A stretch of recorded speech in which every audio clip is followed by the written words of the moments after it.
जय शिवराय. मी doctor Snehanjali, director of Sai nursing home Satara.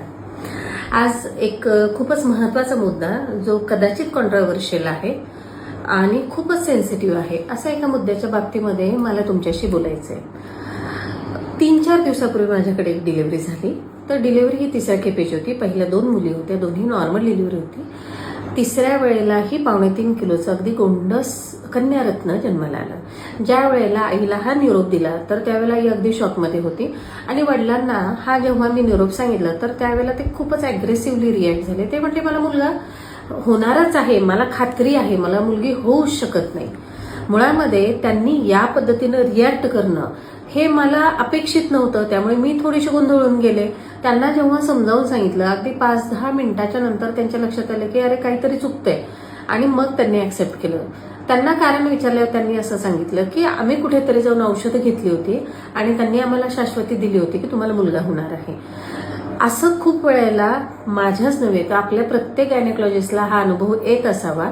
कारण कितीतरी पेशंट असे सांगतात की नाकामध्ये औषध सोडलं, काही ठिकाणी मासा सोडतात, काही ठिकाणी कुठले तरी कंडे दोरे, काही ठिकाणी अंगारा, काही ठिकाणी कुठलं तरी औषध दिलं जातं आणि तुम्हाला मुलगा होईल याची शाश्वती दिली जाते.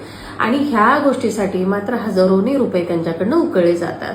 अर्थात ह्या गोष्टी ह्या कुणाच्याही हातात नाहीत. विज्ञानानुसार ज्या वेळेला 23XX असू दे किंवा 23XY असू देत, हे जी कुठली गुणसूत्र जुडली जातात त्याच वेळेला प्रेग्नन्सी सिद्ध होते.